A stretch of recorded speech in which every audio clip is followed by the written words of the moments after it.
Sir తూంచెర్లలో ఉన్నారు ప్రస్తుతం ఇక్కడ సమస్యలు ఏదైనా చెప్పారా ప్రజలు? ముఖ్యంగా మీరు ఉదయం నుంచి తిరుగుతున్నారు, మీకు ఎలాంటి సమస్యలు చెప్పారు? ముఖ్యంగా ఇక్కడ ఏమేమి సమస్యలు? మీడియా మిత్రులకు మరియు రాప్తాడ్ నియోజకవర్గం ప్రజలకు నా నమస్సుమాంజలి. మిట్ట మధ్యాహ్నం వచ్చాను ఈ ఊరికి, దాదాపుగా ఊరంతా కవర్ చేశాను. ఇక్కడ అతి ముఖ్యమైన సమస్య రోడ్లు. ప్రతి చోట రోడ్ ఎట్లా ఉన్నాయి, రోడ్ ఎక్కడ ఏమాత్రం ఒక మంచి రోడ్ అని నాకైతే కనిపించలేదు రోడ్. దాంతోపాటు నీళ్ళ సమస్య అంటే ఇక్కడ తాగునీటిది కాదు, వాళ్ళకి తాగునీటి బాగానే ఉంది, కానీ వర్షాలు పడినప్పుడు ఈ రోడ్లు ఇలా ఉండడం వల్ల ఫ్లడింగ్ అయిపోతుంది అనమాట. మొత్తం ఇట్లా కింద నుంచి నీళ్ళంతా వచ్చి పైనుంచి వచ్చి నీళ్ళన్నీ ఇక్కడికి వచ్చి వర్షాలు పడినప్పుడు చాలా ఇబ్బంది. అంటే డ్రైనేజ్ సిస్టమ్ని దీన్ని బాగా కనెక్ట్ చేయగలిగితే కనుక ఈ ఊరికి ఉన్న ఆ ఫ్లడ్డింగ్ సమస్య అంతా బాగా వెళ్ళిపోతుంది. నాకు ఈ ఊరితో ఉన్న సంబంధం గురించి చెప్పాలంటే, ఈ ఊరిలో బ్రదర్ మీ ఈ ఊరికి ఏం చేశాను నేను? నల్లలమ్మ గుడికి ఎంత ఇచ్చినాను? 2,50,000 నల్లలమ్మ గుడికి. మంచి గుడి అది. ఆ గుడికి ఆ రోజు కదా నీకు గుర్తుందా, భోజనాలు అన్నీ వాళ్ళు 3 రోజులు తిన్నారనమాట. అట్లా ఎన్నో చేసుకుంటూ ఈ గుడికి మెయిన్ అసోసియేషన్ అదనమాట. ఆ గుడి కోసం అని చెప్పి ఇద్దరు పార్టీల దగ్గర పోతే వాళ్ళు ఏమీ లేదు సిచ్యువేషన్ అది. ఒక చిన్న గుడికి, అవసరమైన గుడికి 10 మంది భోజనం చేస్తారనే గుడికి కూడా ఏకపోతే చెప్పండి. నా అసోసియేషన్ అక్కడి నుంచి స్టార్ట్ అయిందనమాట ఈ ఊరికి సంబంధించి. ఆ రోజే తిరిగినప్పుడే మేము చాలా ఇబ్బంది పడినాను రోడ్లన్నీ చూసినప్పుడు. అలాగా ఆ ప్రక్రియలో మళ్ళీ రావడం జరిగింది, చేయడం జరిగింది. సమస్యల గురించి పూర్తి అవగాహన కొంచెం ముందే ఉంది. వచ్చిన వెంటనే నాలాంటి వ్యక్తి ఎమ్మెల్యే అయిన వెంటనే రోడ్లు వేపిస్తాడు, దాంతోపాటు ఆ ఇంటర్నల్ వాటర్ ఏదైతే క్లాగింగ్ ఉంటుందో ఆ పూర్తి దాన్ని అంత కంప్లీట్ చేసే బాధ్యత తీసుకుంటారు అన్నమాట. Thank you. మనం రాప్తాడు నియోజకవర్గంలోని తూంచెర్ల గ్రామంలో ఉన్నాం. ఇక్కడ సుమారుగా 1000 వరకు జనాభా ఉన్న పరిస్థితి. అయితే ఇక్కడ కనీసం సీసీ రోడ్లు కూడా లేని పరిస్థితి. అయితే ఇక్కడ దశాబ్దాలు గడుస్తున్న రోడ్లు లేక ప్రజలు తీవ్ర ఇబ్బందులు గురవుతున్నారు. ఇప్పటి వరకు ఈ 2 ప్రధాన పార్టీలు అధికారంలో ఉన్నప్పటికీ ఈ ఊరికి ఏం చేయలేదని చెప్పి మనతో పాటు మాట్లాడేందుకు స్వతంత్ర అభ్యర్థి రాజేష్ గారు ఉన్నారు. ఆయన ఇక్కడున్న పరిస్థితుల దృష్ట్యా గతంలోనే దేవాలయానికి సహాయం చేశారు. అదేవిధంగా ఇక్కడున్న సమస్యలపై ప్రత్యేకంగా దృష్టి సారించారు. ముఖ్యంగా ఆయన అడిగి తెలుసుకుందాం. సార్ చెప్పండి, ముఖ్యంగా మీరు తూంచెర్ల గ్రామంలో ఉదయం మధ్యాహ్నం నుంచి తిరుగుతున్న పరిస్థితి. ఇక్కడ ప్రధానంగా రోడ్లు లేవు, డ్రైనేజీ వ్యవస్థ, కనీసం కాలువలు లేని పరిస్థితి. ప్రజలు తీవ్ర ఇబ్బందులు గురవుతున్నారు. ఇప్పటివరకు ఉన్న పార్టీలు కూడా ఏం చేయలేదని చెప్పి మీరు చెబుతున్న పరిస్థితి. దీన్ని ఏ విధంగా చూస్తారు? చాలా ఘోరం అండి. మీరు చూడండి ఒకసారి రోడ్లు కవర్ చేస్తే కానీ, ఇది మెయిన్ రోడ్ ఇక్కడ ఎలా ఉంది చూడండి. అసలు సిమెంట్ రోడ్ పక్కన పెడితే లోపలికి వెళ్ళినా కానీ ప్రతి చోట అదే సమస్య.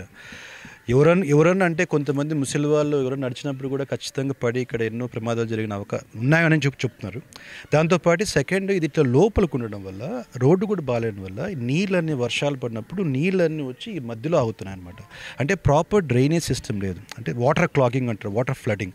ఎప్పుడైతే మనం రోడ్లు నీట్గా వేయించి దాని తగ్గట్టుగా డ్రైనేజ్ సిస్టమ్ కూడా పెట్టగలిగితే కన్నా ఈ ఊరుకున్న మెయిన్ సమస్య అదే కదండి. మీ ఊరుకున్నది ఆ మెయిన్ సమస్య వెళ్ళిపోతుంది. వీళ్ళకి తాగునీటిది ఏం లేదు, ప్రతి ఇంటికి తాగునీటి బాగానే ఉంది.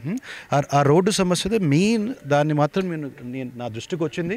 నా వంతు సహాయంగా నా ప్రభుత్వం వచ్చిన వెంటనే నా వంతుగా నేను అది పూర్తి చేపిస్తాను అనమాట. అది ఫస్ట్ థింగ్. ఇంకా అసోసియేషన్ ఇంతకుముందు చెప్పాను, యాక్చువల్లీ గుడికి సంబంధించిన దాని గురించి ఉన్నాను ఇక్కడ. అలాగే వచ్చాను ఫస్ట్. ఈ ఊరికి పరిచయమే వీళ్ళందరూ వచ్చినారు. ఇట్లా అది పెద్ద గుడి, చాలా బాగుంది. మీరు పోయేటప్పుడు చూస్తే నల్లలమ్మ గుడి. నేను అదే ఆలోచిస్తాను, ఆ రోజు 12వ తారీఖు రాత్రి నల్లలమ్మ మీ అందరికీ వచ్చి చెప్తుంది. 13వ తారీఖు ప్రొఫెసర్ రాజేష్ గారు 13వ నంబర్లో ఉన్న సాకే రాజేష్ గారి స్విచ్ బోర్డుకి ఓటేయాలి. కరెక్టా కదా? ఖచ్చితంగా వస్తుంది. ఎవరు ఇస్తారు చెప్పండి? ఆ తల్లి మీకు చెప్తుంది రాత్రి ఖచ్చితంగా సార్కి వేయాలని. అది మా కనెక్షన్. సో వీళ్ళది మా సామాజిక వర్గాలు ఎక్కువ ఉన్నారు ఇక్కడ, వాల్మీకి సామాజిక వర్గం అనేది. కానీ కొన్ని అనివార్య కారణాల వల్ల 2 పార్టీలు గొడవ పడుకొని కనీసం మా వాల్మీకి విగ్రహం కూడా రాలేదు ఇక్కడ. ఎన్నో చేసినా కానీ నేను కనగానపల్లి వాల్మీకి విగ్రహం పూర్తి చేయించిన, సీకేపల్లి, రాప్తాడు, ఆత్మకూరు, ఇక్కడ అంతమంది ఉన్న వాల్మీకులకి మా విగ్రహం లేకపోవడం కొంచెం బాధాకరం. అది చెప్పినాను, అందరికీ చెప్పినాను. దయచేసి ఇప్పుడు ఇండిపెండెంట్ క్యాండిడేటు ఆ పక్కన ఈ పక్కన ఇద్దరు కలిసి రండి, దాని ఒక నెల రోజుల్లో మనం వాల్మీకి విగ్రహం చేపిస్తామని చెప్పి. ఎందుకంటే తూంచెర్ల మల్లేష్ అనే అబ్బాయి సర్పంచ్, ఆ అబ్బాయి ఒక ఎస్సీ, రైట్, మన మల్లేష్ ఎస్సీ సోదరుడు. వాళ్ళందరూ వచ్చి ఆ గుడి తెప్పించుకున్నారు, రైట్. మన వాళ్ళు అందరూ కలిసి వచ్చి అది తెప్పించాలి. అందరికీ చేస్తాను. బీసీ, ఎస్సీ, ఎస్టీ, మైనార్టీలు, అగ్రకులాలో ఉన్న పేదవాళ్ళు ఎవరు వచ్చి నా దగ్గరకు వచ్చి పలికినా కానీ నా వంతు అంటే వాళ్ళకు ఉండాలి నీట్గా. ఇప్పుడు చదువుకున్న పిల్లలకంటే మార్క్స్ చూస్తాను, మంచి మార్కులు ఉంటే వాళ్ళకి సహాయం చేస్తాను. అన్నీ చేసుకుంటూ ఈరోజు ఈ స్థాయికి వచ్చి అడుగుతున్నాను. ఏం బ్రదర్, అంతే కదా? Anything else? తుమ్చెర్ల గ్రామంలో ఉన్న ప్రజల కష్టాలను తెలుసుకున్న రాజేష్ గారు ఇక్కడ ముఖ్యంగా రోడ్లు తీవ్ర ఇబ్బందుల పరిస్థితి ఉంది. హెడ్ క్వార్టర్ నుంచి ఇక్కడికి రావాలంటే చాలా ఇబ్బందులు పడుతున్న పరిస్థితి. మట్టి రోడ్లతో గులకరాళ్లతో ఇబ్బందులు పడుతున్న దృష్ట్యా తనకు ఒక అవకాశం ఇవ్వాలని, తనకు అవకాశం ఇచ్చి నన్ను గెలిపిస్తే ఖచ్చితంగా ఇక్కడున్న సమస్యలను తీరుస్తారని ఆయన ఎప్పటి నుంచో ఈ నియోజకవర్గంలో విస్తృతంగా పర్యటిస్తూ సామాన్యుడిగా తిరుగుతూ దగ్గరుండి అన్ని కార్యక్రమాలను నిర్వహిస్తూ అందరితోనూ పాలు పంచుకుంటూ తిరుగుతున్న పరిస్థితి. తమ సామాజిక వర్గంలో కూడా ఉన్న వ్యక్తులు ఆలోచించి ఇప్పుడు జరగబోయే ఎన్నికల్లో తనకు ఒక అవకాశం ఇవ్వాలని చెప్పి రాజేష్ గారు తెలియజేస్తున్న పరిస్థితి. రాప్తాడు నియోజకవర్గం తుమ్చెర్ల నుంచి కెమెరామెన్ రాఘవేంద్రతో హనుమంతు, హిట్ టీవీ.